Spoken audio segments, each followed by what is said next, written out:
Boa tarde, pessoal, tudo bem? Aqui é o professor Glauco. Nós vamos começar um pouco a falar sobre a engenharia genética, tá bom? Vamos entrar no assunto. Antes de entrar na engenharia genética, nós temos que dar créditos ao pai da engenharia, ao pai da genética, que foi Graham Mendel. Graças a esse monte de cientista que nós temos hoje as bases iniciais, as bases fundamentais para poder aprimorar os estudos na genética, tá bom, pessoal?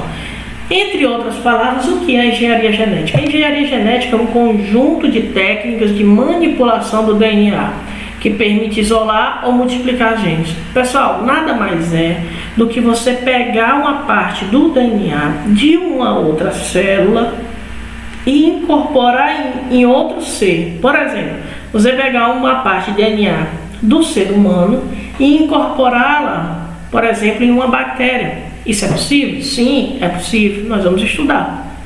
Aqui nós temos as cobaias, que são os ratos, bactérias, milho, todo ser vivo que possa ser utilizado como cobaia para se fazer experimentos é utilizado, tá bom?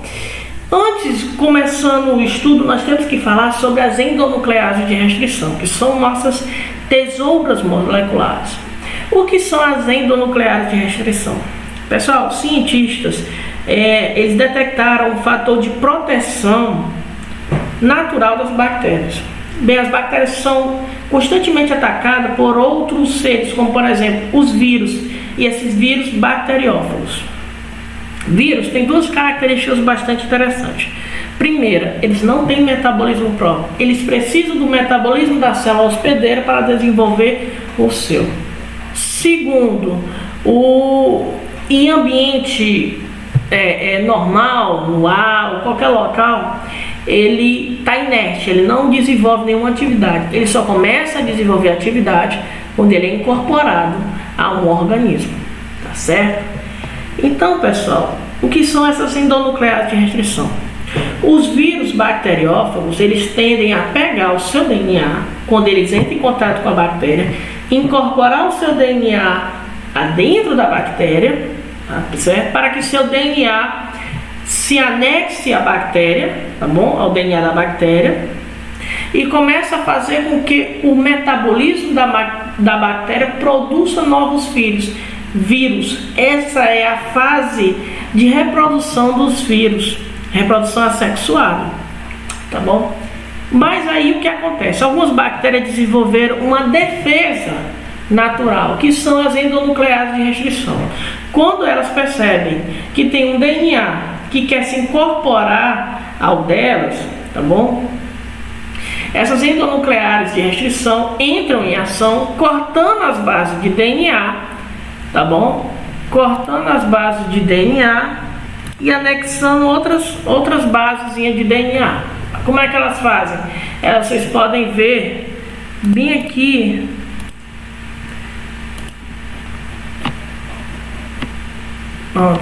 Vocês podem ver aqui, ó. Vocês estão conseguindo ver? Pronto.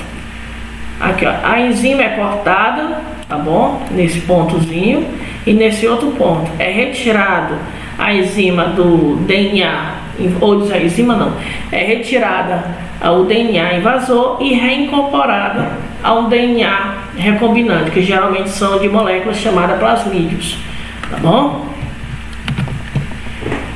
Bem, essa separação eletroforética de fragmentos de DNA nada mais é do que uma técnica moderna que nós utilizamos com as bases nitrogenadas, graças à engenharia genética. Bem, um conceito básico de técnica de eletroforese consiste em colocar os fragmentos de DNA em uma matriz de gel imersa em solução de tampão, que atua como um condutor de corrente elétrica e na manutenção do pH do meio, e submetê-la a uma corrente elétrica. A extremidade do gel ao qual o DNA foi colocado é conectada ao polo negativo e a extremidade oposta ao polo positivo, tá bom? O que isso significa dizer, pessoal? Isso significa dizer que você coloca o seu DNA, ou desculpa, a pessoa que é responsável por manusear coloca o DNA no polo negativo. Depois ele oferece um diferencial de potência, que é uma carga elétrica, pessoal. Aqui, ó. E o que acontece? Bases maiores tendem a descer para o polo positivo, enquanto as bases menores tendem a ficar mais próximas do polo negativo, formando assim tipo umas listrazinhas, como se fosse uma corrida de obstáculos. Estão vendo? Tá certo? A partir dessas listras pode-se fazer uma medição e uma comparação do DNA. Esse tipo de exame ele serve para você detectar se algum DNA encontrado em uma cena do crime, por exemplo, se CSI Miami, pertence a alguma determinada pessoa, se você um teste de paternidade moderno, que você pode identificar quem é o pai da criança, tá bom? Então são formas de utilizar hoje. A gente utiliza a engenharia genética ao nosso favor. Clonagem do DNA, pessoal. O DNA possui alguns algumas organelas bastante importantes. Entre uma delas é o plasmídio, tá bom? O plasmídio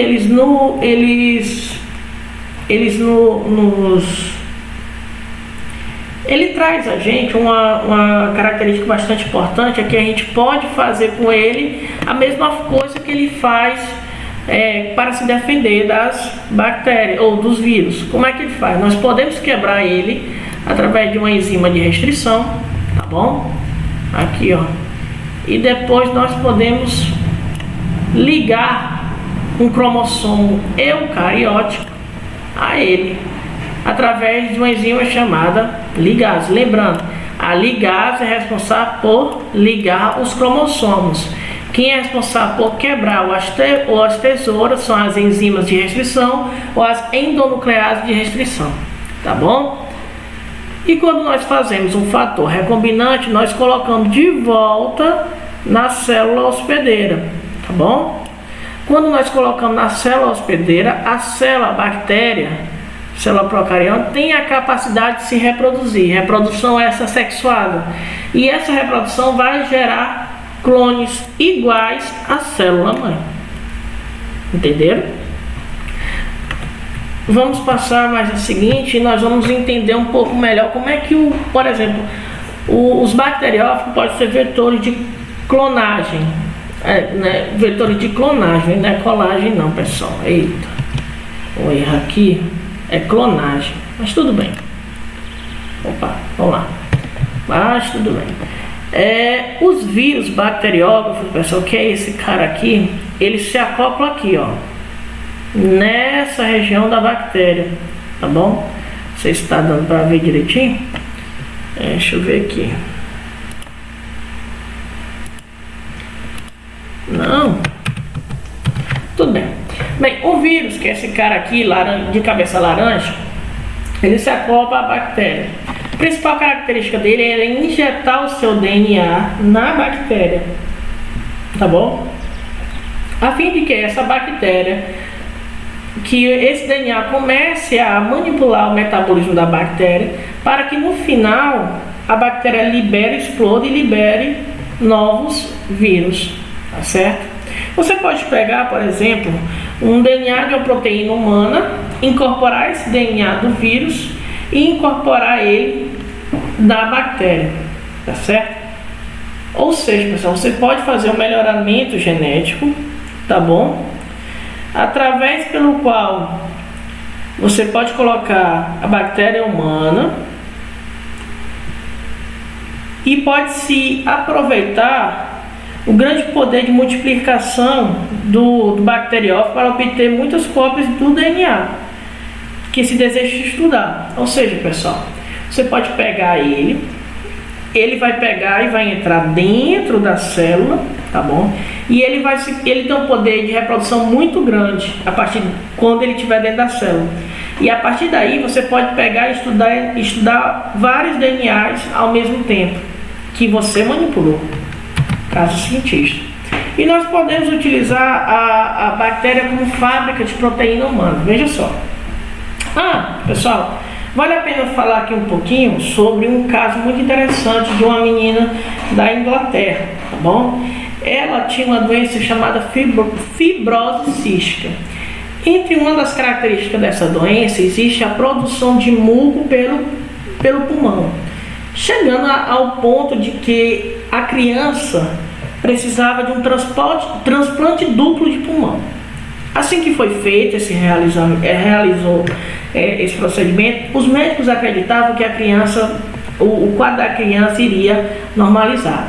Quando a criança estava tomando imunossupressor, para que é uma droga que serve para que o organismo humano aceite o pulmão como uma parte dele. O que acontece? Acontece que a menina teve uma piora no seu quadro e voltou a apresentar infecção bacteriana. Desenganados com o quadro, os médicos optaram por dar alta para a menina e deixar a menina para ir morrer em casa. A mãe, porque mãe é mãe vai atrás dos estudos, vai atrás de aprender, vai atrás de qualquer solução para salvar a vida. A mãe foi atrás de de estudos que pudessem ajudar. Dentre esses estudos estava de um pesquisador dos Estados Unidos que trabalhava com esses caras aqui, com os vírus. Ele pegava vírus e tratava de pessoas com infecção bacteriana severas, que era o caso da menina, através desses fagos, eles manipulados geneticamente. A mãe conseguiu entrar em contato com o pesquisador, conseguiu entrar em contato com o hospital e conseguiram fazer uma parceria. Os médicos aceitaram esse procedimento e o pesquisador foi ajudar a pessoa na Inglaterra. Chegando lá, ele levou 3 tipos de vírus diferentes. Todos os três foram eficazes na destruição das bactérias, tá bom? A menina quando a menina tomou, a partir da segunda semana que a menina tomava coquetéis praticamente diários de vírus, o quadro da menina melhorou 98%, 99%. A menina já conseguia respirar sem o aparelho de respiração, a menina já começava a andar sozinha, a menina já tinha um ganho de massa, porque ela estava muito magra, debilitada por conta do acometimento dela. E ela deu uma melhoria bastante significante por causa dos fagos, dos bacteriófagos, que no caso são os vírus. Tá certo? A menina ficou curada? Não, ela não ficou curada. Porém, ela utiliza-se de coquetéis de vírus até hoje para poder conviver com a doença. Mas a menina já vive uma vida super normal, tá tirando carteira de habilitação, tá bom? Depois, se vocês quiserem pesquisar sobre o assunto, vocês podem pesquisar no YouTube. Ou no YouTube não, no Google tem falando. E as bactérias como fonte de proteínas humanas? Sim, pessoal, as bactérias podem produzir proteínas humanas. Olha, o ser humano, ele sofre de várias patologias. Dentre elas, nós temos uma patologia chamada diabetes. A diabetes pode ser de vários tipos, porém, o mais comum é a deficiência em produção de insulina, que é um hormônio que serve para a regulamentação do açúcar no sangue, a glicose no sangue. Se vocês voltarem lá no primeiro ano, nas organelas citoplasmáticas, nas funções, nós temos a mitocôndria. A mitocôndria é responsável pela quebra de glicose. E essa quebra dessa glicose vai produzir moléculas de ATP que vão ser aproveitadas pelo nosso organismo como fonte de energia, porque elas têm pontes de polissacarídeo, elas têm pontes de... Oh meu Deus, me faltou aqui a memória. Enfim, elas são grandes fontes de energia, tá? Me faltou a memória, perdão. E aí, quando a pessoa tem uma deficiência na produção de insulina, não acontece uma regulamentação das taxas de glicose no sangue, o que pode ser bastante prejudicial para qualquer indivíduo, tá certo? Então eles precisam se utilizar de doses diárias de insulina humana, tá bom? E lembrando, a diabetes pode ser Você pode nascer com ela ou você pode adquirir ela. Então, é uma doença que a pessoa só se salva se não nascer com ela, é manter uma dieta adequada. Bem, como é que acontece? É você fazer uma recombinação genética de células humanas do pâncreas, que são responsáveis pela produção de insulina, com DNA da bactéria, tá bom? Por exemplo, a E. coli, Escherichia coli, se eu não me engano. Você corta o DNA do plasmídio com enzimas de restrição, endonuclease de restrição, e você faz a mesma coisa lá no DNA com o gene produtor de insulina. Você incorpora esse gene produtor de insulina ao DNA recombinado. Depois você reintroduz esse DNA na bactéria novamente. Qual é a grande vantagem das bactérias serem a produtora? Porque as bactérias se reproduzem assexuadamente, gastam menos tempo, menos energia e o número, a prole é gigantesca. Então essas bactérias vão começar a produzir proteínas, vão produzir insulina. E milhões dessas bactérias vai produzir milhares de insulina. Depois essa insulina vai ser extraída, purificada, não é só a insulina sair da bactéria, não, ela vai ser purificada e depois ela vai ser reutilizada como medicamento para o ser humano, tá certo? Esse é o esquema básico de melhoria genética, de engenharia genética que nós utilizamos, beleza? Bem, as minhas referências é o Amabis, tá bom? Que é o Fundamento de Biologia Moderna, primeira edição, tá bom? Terceiro ano. As páginas foram as páginas, deixa eu só dar uma olhada aqui, foi da página 81 a 88, tá bom? Tenha uma boa tarde ou boa noite e por hoje é só.